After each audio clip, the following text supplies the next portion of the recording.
Assalamualaikum warahmatullahi wabarakatuh. Alhamdulillah, hari ini kita bisa bertemu kembali ya di pembelajaran tematik tema 6, subtema 2 MUPEL IPS.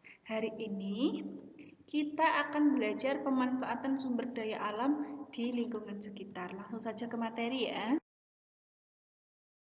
Pada pembelajaran sebelumnya, anak-anak telah belajar tentang sumber daya alam di alam sekitar kalian ya. Nah, adapun sumber daya alam yang dapat diperbarui itu ada air, tanah, udara, hewan, dan tumbuhan dan matahari.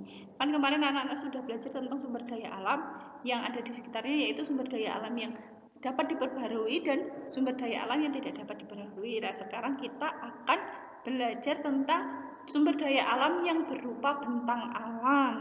Apa saja itu? Yaitu danau, sungai, tanah, persawahan, dan hutan. Nah, tadi bentang alam itu ada sumber daya alam hayati. Apa itu sumber daya alam hayati? Yaitu sumber daya alam yang berasal dari alam atau alami dari alam itu sendiri. Nah, fungsi dan peran sumber daya alam hayati yaitu Indonesia itu adalah negara yang memiliki kepulauan sehingga memiliki ribuan pulau dan perairan laut yang sangat luas. Akibatnya, Indonesia memiliki potensi sumber daya alam hayati yang sangat besar. Sumber daya alam hayati itu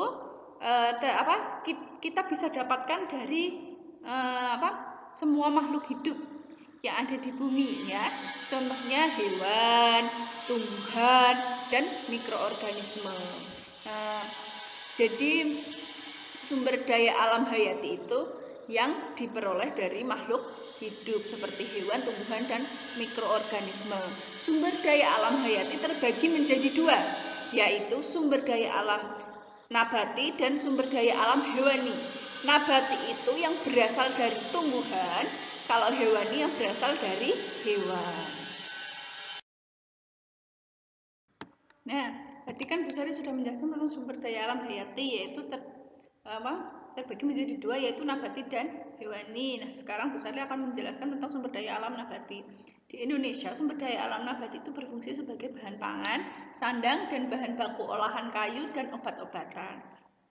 Nah, yang pertama sebagai budidaya pangan itu tumbuhan dimanfaatkan sebagai sumber makanan, yaitu yang dapat dimanfaatkan sebagai sumber karbohidrat, sumber protein, sumber lemak, dan sumber vitamin. Jadi tubuh kita itu membutuhkan nutrisi ya yang komplit, yaitu karbohidrat, protein, sumber lemak, vitamin, dan sebagainya ya.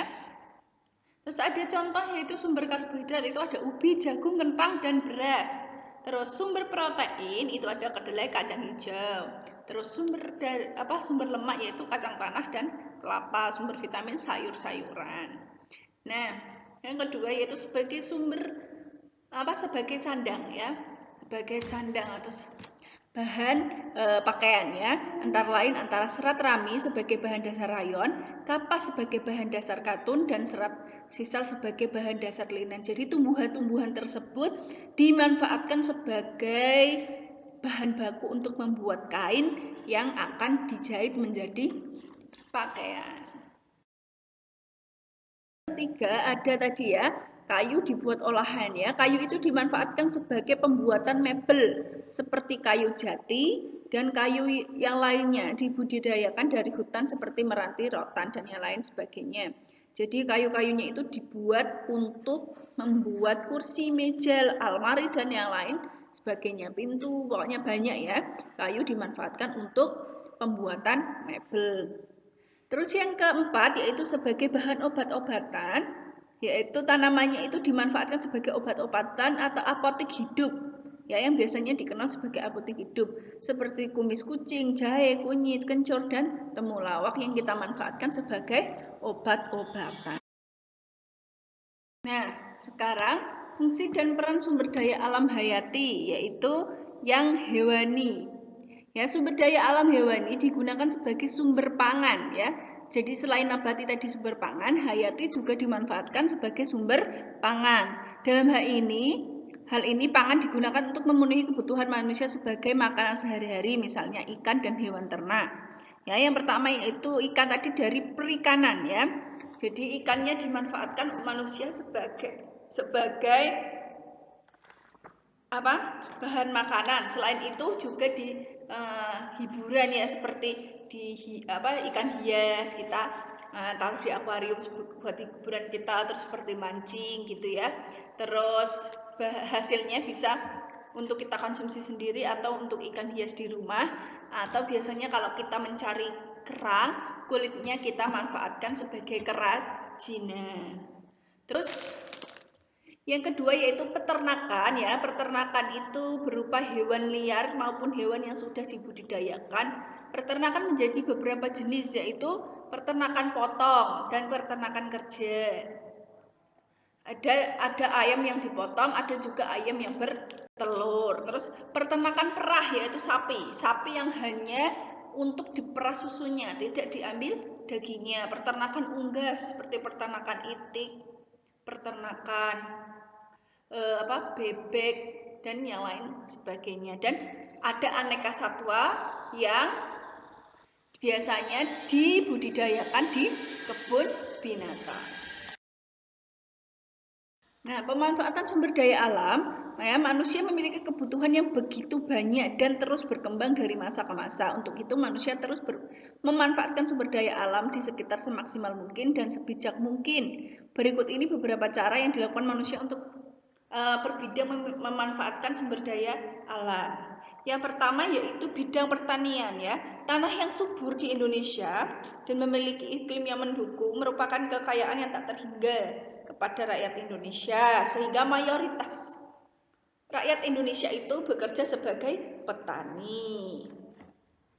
Terus yang kedua, bidang perikanan ya. Lautan yang sangat luas di Indonesia biasanya dimanfaatkan untuk masyarakat Indonesia sebagai mata pencaharian,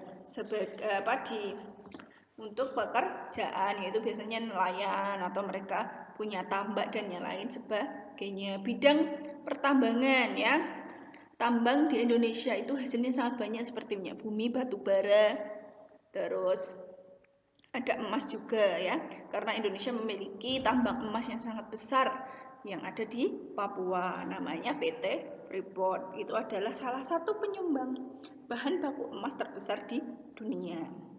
Terus ada bidang peternakan ya. Di sini biasanya kebanyakan tuh peternakannya tuh ya sapi, ayam, itik, burung puyuh dan kerbau, yang diambil susunya, dagingnya, telur, kulit dan bulunya dimanfaatkan untuk kebutuhan manusia. Terus bidang perkebunan ada teh, karet, kopi dan yang lain sebagainya.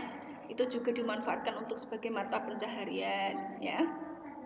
Terus ada pariwisata yang sangat banyak digemari masyarakat Indonesia sebagai sarana untuk menghibur diri.